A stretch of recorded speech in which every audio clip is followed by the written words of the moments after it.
আসসালামু আলাইকুম প্রিয় দর্শক। অন্য মঞ্চের আমাদের আজকের আলোচনায় অতিথি হিসেবে আছেন আজ থেকে 3 দিন আগে 12ই ফেব্রুয়ারিতে ভোটের ফল যাই হোক, বিএনপি সরকার গঠন করছে, শেখ হাসিনা মার্চের মধ্যে দেশে ফিরছেন, এই হেডলাইন দিয়ে ভিডিও করেছিলাম। সেটা দেখে একজন দর্শক কমেন্টসে মন্তব্য করেন, শুরু থেকে আপনার চ্যানেলের সাবস্ক্রাইবার ছিলাম, আজ আপনাকে আনসাবস্ক্রাইব করলাম। এতদিন আশা জাগিয়ে রাখার জন্য ধন্যবাদ। বুঝতে অসুবিধা হয় না, যিনি এই কমেন্টটি করেছেন তিনি আওয়ামী লীগের দৃঢ় সমর্থক। বিএনপি সরকার গড়বে, ভোটের ফল যাই হোক, এটা তিনি মানতে পারেননি। কিন্তু 13 তারিখে ভোটের রেজাল্ট বেরোবার পর যখন দেখলেন বিএনপি 2/3 বিপুল সংখ্যাগরিষ্ঠতা পেয়েছে এবং সরকার গঠন করছে, তখন তিনি পরদিনের এপিসোডে লিখলেন, আপনার প্রথম কথা সত্যি হয়েছে, কিন্তু পরের কথাটা কিভাবে সত্যি হবে? অর্থাৎ শেখ হাসিনা এবং তার আওয়ামী লীগ কিভাবে ফিরবে দেশে, সেটা দেখার অপেক্ষায় আছি। এই প্রশ্ন যে ওই বিশেষ একজন দর্শকের, তার একার প্রশ্ন তা নয়। গত মাসে জানুয়ারির 19-20 তারিখে প্রতিবেদন দিয়েছিলাম, শেখ হাসিনা ফেব্রুয়ারি মার্চের মধ্যেই দেশে ফিরছেন। সেই থেকে অনেকেই জানতে চেয়েছেন, শেখ হাসিনা কি সত্যি ফেব্রুয়ারি মার্চে দেশে ফিরছেন? কিভাবে ফিরবেন? তার মাথার উপরে তো মৃত্যুদণ্ড, তাহলে ফিরবেন কি করে? দেশে ফিরলে এই মোহাম্মদ ইউনূস এবং তার সরকার এবং জামাত, এনসিপি, এরা তো তাকে ফাঁসি কাটে ঝোলাবেন।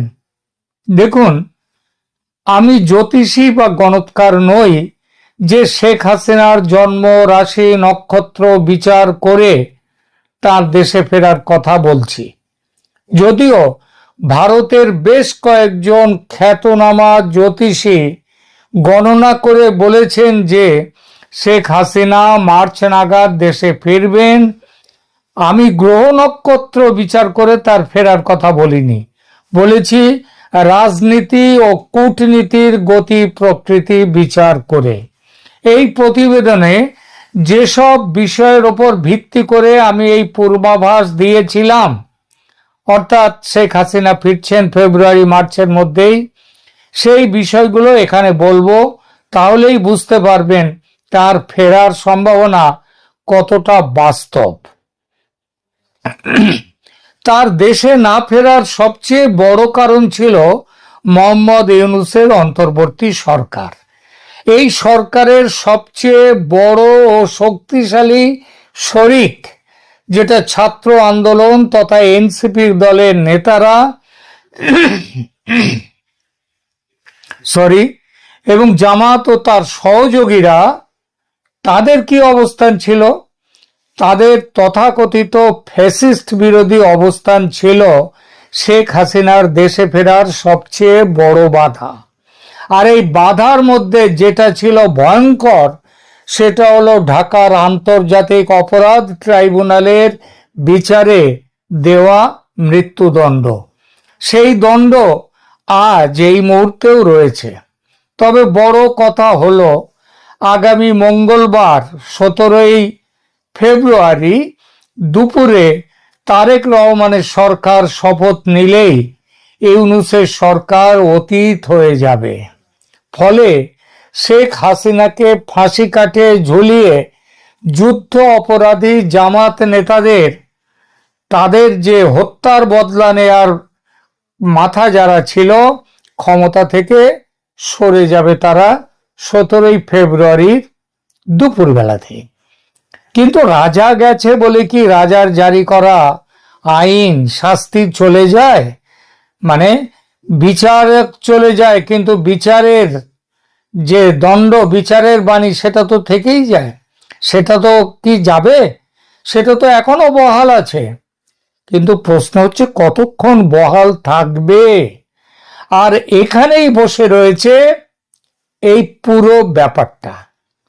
দেখুন, বাংলাদেশের অন্তর্বর্তী সরকার গত 18 মাসে যেসব অর্ডিন্যান্স জারি করেছেন সংবিধান মোতাবেক, সেই সমস্ত অর্ডিন্যান্স আগামী সংসদের মানে 17 ফেব্রুয়ারিতে তারেক রহমান ক্ষমতার বসার, তিনি শপথ নেওয়ার সাথে সাথেই যে সংসদের অনুমোদন, সংসদ বসবে, সেই সংসদের অনুমোদন পেলে তবেই ওই অর্ডিন্যান্স কিন্তু আইনে পরিণত হবে, বা আইন অনুযায়ী অর্ডিন্যান্সের বিচারও গ্রাহ্য হবে। যদি তা না হয় তাহলে কি হবে? দেখুন, বাংলাদেশের সংবিধানের 93 অনুচ্ছেদ অনুযায়ী সংসদ ভেঙে যাওয়া অবস্থায় বা সংসদের অধিবেশন না থাকার সময়ে জারি করা সমস্ত রকমের অধ্যাদেশ বা অর্ডিন্যান্স, এটা পরবর্তী সংসদের একেবারে প্রথম বৈঠকে উপস্থাপনের বাধ্যবাধকতা রয়েছে, এবং নির্দিষ্ট সময়ের মধ্যে সংসদ কর্তৃক যদি ওই অর্ডিন্যান্স অনুমোদিত না হয় তাহলে সেই অর্ডিন্যান্সগুলো বিলুপ্ত হয়ে যায়, সেই অর্ডিন্যান্সের কার্যকারিতা থাকে না, সেটার আইন থাকে না। এই প্রক্রিয়ার বিস্তারিত নিয়মগুলো কি? দেখুন, সংসদের আবার প্রথমেই বলেছি, একটু আগেই বললাম, সংবিধানের 93-2 অনুচ্ছেদ অনুযায়ী রাষ্ট্রপতির জারি করা যে কোনো অধ্যাদেশ সংসদ পুনর্গঠিত হওয়ার পর তার প্রথম বৈঠকে অবশ্যই উপস্থাপন করতে হবে। এই কতদিনের মধ্যে এটা পাশ করাতে হবে? সংসদে উপস্থাপিত হওয়ার পর থেকে 30 দিন কেটে যাওয়ার পর যদি ওটা পাশ না হয় তাহলে ওটা ওই অধ্যাদেশ স্বয়ংক্রিয়ভাবে বাতিল হয়ে যায়। আর অন্তর্বর্তীকালীন সরকার কর্তৃক জারি করা অধ্যাদেশগুলো, যেগুলো গত 18 মাসে হয়েছে বহু অধ্যাদেশ, এটা সুতরাং আইনে পরিণত করতে হলে 30 দিনের মধ্যে, একেবারে প্রথম অধিবেশন শুরু হওয়ার সাথে সাথে 30 দিনের মধ্যে সংসদীয় বিল আকারে সেগুলো পাশ করতে হবে। সমস্ত সদস্যদের মধ্যে সংখ্যাগরিষ্ঠের ভোটে সেই অর্ডিন্যান্স পাশ করলে তবে সেই অর্ডিন্যান্স কার্যকরী থাকতে পারে। ডক্টর মোহাম্মদ ইউনূসের নেতৃত্বাধীন উপদেষ্টা পরিষদ একটি নতুন অধ্যাদেশের খসড়া তৈরি করেছিল। তো সেই খসড়ায় তারা একটা নীতিগত অনুমোদন দিয়েছে। এই অধ্যাদেশের লক্ষ্যটা কি? বর্তমান অন্তর্বর্তীকালীন সরকারের মেয়াদকাল এবং এই সময়ে গৃহীত সমস্ত অর্ডিন্যান্সকে, সমস্ত কর্মকাণ্ডকে আইনি বৈধতা দেয়া, যাতে পরবর্তীতে কোনো আদালত বা কর্তৃপক্ষ এগুলো নিয়ে প্রশ্ন তুলতে না পারে। এই খসড়া, সেটা কিন্তু রাষ্ট্রপতির স্বাক্ষরে অধ্যাদেশ হয়নি। কিন্তু যাই হোক না কেন, যদি রাষ্ট্রপতির স্বাক্ষরে সেটা অধ্যাদেশ জারিও যদি হয়ে থাকতো, তাহলেও সংবিধানের যে নিয়ম রয়েছে, সংবিধানে যেটা বলা আছে বাংলাদেশের, তার বিরুদ্ধে কেউ যেতে পারে না। এবং সেই সংবিধান অনুযায়ী এই যে জিনিসটা, এই যে অধ্যাদেশগুলো, সেগুলো যদি ওই খসড়া অধ্যাদেশটা, সেগুলো বাতিল হয়ে যাবে যদি না নতুন সংসদ পাশ করে। অন্তর্বর্তীকালীন সরকারের সময় জারি করা অধ্যাদেশগুলোর ভবিষ্যৎ তাই সম্পূর্ণরূপে পরবর্তী জাতীয় সংসদের সিদ্ধান্তের ওপর নির্ভর করছে। অর্থাৎ তারেক রহমানের সরকারের সংসদ, এই সংসদ, ত্রয়োদশ সংসদ চাইলে কোনো অধ্যাদেশ বাতিল করতে পারে অথবা অনুমোদন দিয়ে স্থায়ী আইনে পরিণত করতে পারে। এইবার এটা এইবার প্রশ্ন উঠছে যে যে আন্তর্জাতিক অপরাধ ট্রাইব্যুনালের আইনে সেইটাকে অধ্যাদেশ জারি করে অপরাধ ট্রাইব্যুনালের মধ্যে বাংলাদেশের ৭১-এর যুদ্ধ অপরাধীদের বাইরে যে আওয়ামী লীগ সরকারের যে কাজকর্ম, এই জুলাইয়ের আন্দোলন অভ্যুত্থান এই সময়ে যেসব হয়েছে, কিংবা তাদের ১৫ বছরের কর্মকাণ্ডকে যে তারা যুক্ত করেছে একটা অর্ডিন্যান্সের মাধ্যমে, এই অর্ডিন্যান্সে যদি বাতিল হয়ে যায় তাহলে শেখ হাসিনার সরকারের ওপরে এই আইসিটি ক্রাইম ট্রাইব্যুনাল যে শাস্তি দিয়েছে সেই শাস্তির ব্যাপারটা কি হবে? অধ্যাদেশ বাতিল হয়ে গেল বটে, যদি পাশ না করে এই সরকার, এই সংসদ ফেলে রেখে দেয়, যদি ৩০ দিন চলে গেলে এমনিতেই সেটা বাতিল হয়ে যাবে। যদি পার্লামেন্টে তুললো না কিন্তু ৩০ দিন চলে গেল, তাহলে আপনি সেই অর্ডিন্যান্সগুলো বাতিল হয়ে যাবে। তার মধ্যে আইসিটি ইন্টারন্যাশনাল ক্রাইম ট্রাইব্যুনালের যে আইন, এই যেটা বিচার হয়েছে সেটাও ওই যে অর্ডিন্যান্স ওটাও বাতিল হয়ে যাবে।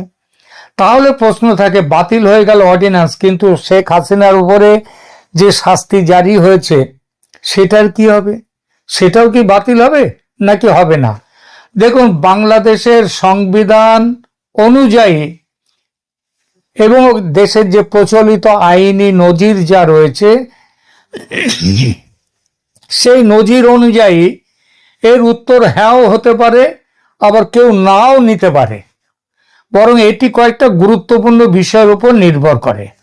দেখুন, সংবিধানের ৯৩(২) অনুচ্ছেদ অনুযায়ী আগেই বলেছি যে কোনো অধ্যাদেশ সংসদে উপস্থাপনের ৩০ দিন পর যদি অনুমোদিত না হয় তবে তার কার্যকারিতা লোপ পায়।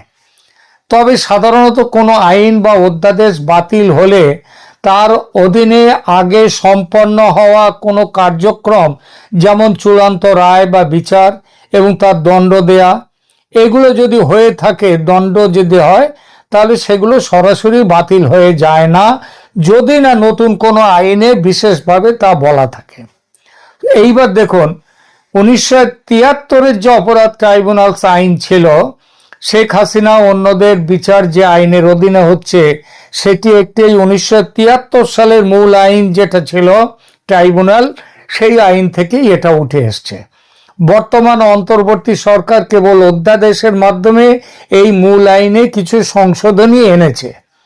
যদি পরবর্তী সংসদ এই সংশোধনী অধ্যাদেশ অনুমোদন না করে কিংবা ৩০টা দিন এইভাবে পাশ হয়ে যায়, তবে এই বিচারটা ১৯৭৩ সালের মূল আইনের অধীনে কতটুকু বৈধ ছিল, আদৌ বৈধ ছিল না, এটা কিন্তু প্রাথমিকভাবে এটাই প্রমাণ হয়ে যায় এবং আইনি বিতর্ক সেটাই উঠতে পারে যদি এই কোনো অধ্যাদেশের অধীনে বিচার প্রক্রিয়া সম্পন্ন হয়ে রায় কার্যকর হয়ে যায়। এখানে তো রায় কার্যকর হয়নি, সুতরাং এখানে কি হবে? তাহলে এই রায়টিও, বিচারের রায়টিও স্বয়ংক্রিয়ভাবে বাতিল হয়ে যাবে।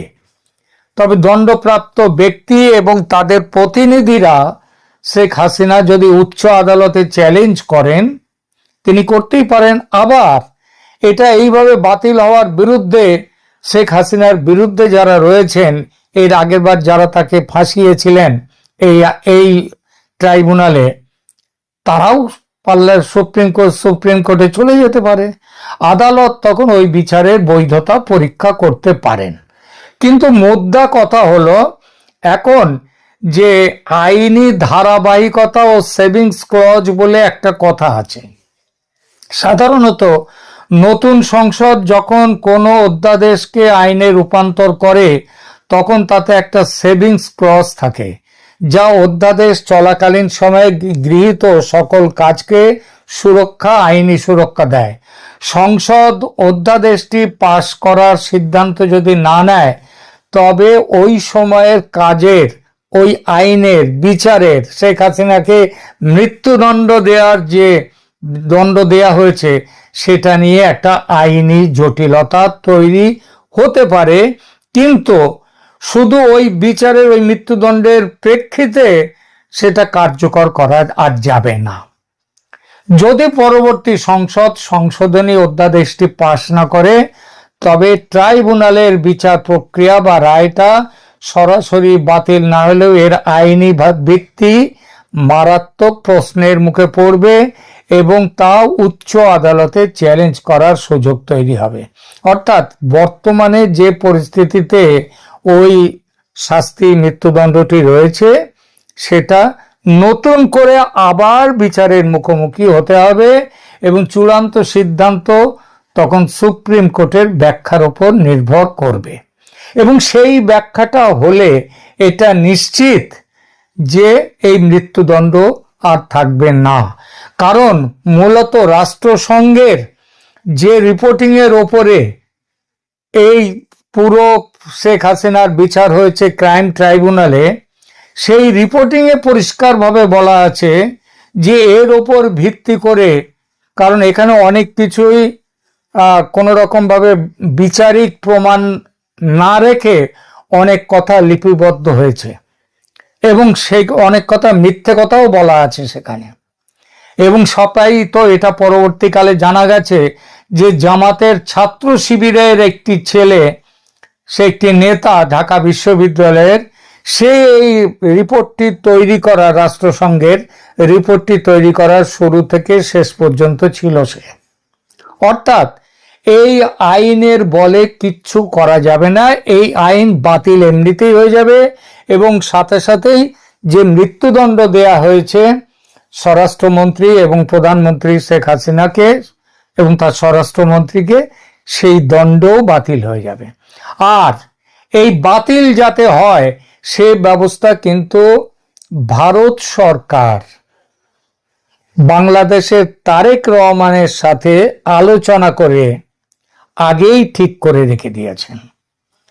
এবং আজকে এটা পরিষ্কারভাবে বলে দিচ্ছি, আপনার লিখে নিতে পারেন যে শেখ হাসিনা এই সরকারের 1 মাস হয়ে যাওয়ার সাথে সাথে সংসদের অধিবেশন বসার পরে 30 দিন অতিক্রান্ত হওয়ার সাথে সাথেই শেখ হাসিনা বাংলাদেশে ফিরে আসবেন, আওয়ামী লীগের নেতারাও ফিরে আসবেন এবং ফিরে আসবেন তারা কিন্তু বিরোধী দলও তারা নেই, কারণ ভোটে তারা ছিলেন না। সুতরাং রাজপথের লড়াই করে তাদেরকে কিন্তু মানুষের সামনে নিজেদেরকে প্রতিষ্ঠা করতে হবে। আমি আগে একটা কথা বলেছিলাম যে আগামী 6 মাসের মধ্যে আবার নির্বাচন হবে। আগেই বলেছি, আজকে গতকাল একটি এপিসোড দিয়েছি, সেখানে বলেছি সবই ঠিক ছিল। তারেক রহমানের বিএনপি দল 2/3 সংখ্যাগরিষ্ঠতা পেয়ে গিয়ে সংসদে হিসাবটা পাল্টে গেছে। 2/3 সংখ্যাগরিষ্ঠতা পাওয়ার ফলে তারেক রহমানের এবং বিএনপি দলের সভাপতি, তাদের ক্ষমতা, একটা পরিপূর্ণ ক্ষমতা তাদের রয়েছে এবং এই পরিস্থিতিতে তাদের পক্ষে নতুন করে নির্বাচনের ডাক দেয়া সম্ভব নয়, নির্বাচন হতে পারে না। তবে একটা নির্বাচন কিন্তু হওয়ার সম্ভাবনা আছে, সেটা হচ্ছে গণভোট সংক্রান্ত। কারণ গণভোটে যেভাবে ভোট হয়েছে, বিএনপি তো, এবং গণভোটে জুলাই সনদ যেভাবে তৈরি হয়েছে, বিএনপি সেটা মানতেই পারে না, মানবে না। ফলে গণভোটে হ্যাঁ কি না, হ্যাঁ 60% হলো না 70% হলো, এইসব কোনো বিচারই নেই, এটা গ্রাহ্যই হবে না। সংবিধানে এইভাবে গণভোটের কোন রকম সিস্টেম এভাবে নেই। গণভোট হওয়ার সিস্টেম হচ্ছে যখন রাষ্ট্রপতি, একটি সরকার যখন রাষ্ট্রপতিকে বলবে এবং রাষ্ট্রপতি গণভোট করবার যখন সংসদের মতামত ছাড়া গণভোট এইভাবে হতে পারে না। সুতরাং এই গণভোটে যা হয়েছে, জুলাই চার্টার গৃহীত হচ্ছে না, কিন্তু যদি শেষ মুহূর্তে এই সরকার মনে করে যে জুলাই চার্টার অন্তত কিছুটা হলেও একটা স্কেলিটন, কঙ্কালের মতো করে একটি নিয়ে আসা হোক, তাহলে তখন নতুন করে গণভোট হবে। কিন্তু বর্তমানে যে জুলাই চার্টার, যার উপরে ঐকমত্য কমিশন বসেছিল, সেটা হবে না। আর শেষ হবে তাহলে কি দেখা যাচ্ছে? দেখা যাচ্ছে শেখ হাসিনার ওই যে মৃত্যুদণ্ড দেয়া হয়েছিল সেটা আর থাকছে না এবং তিনি ফিরছেন এই ফেব্রুয়ারি মার্চের মধ্যে। এখনকার মতো এখানেই রাখছি। ধন্যবাদ।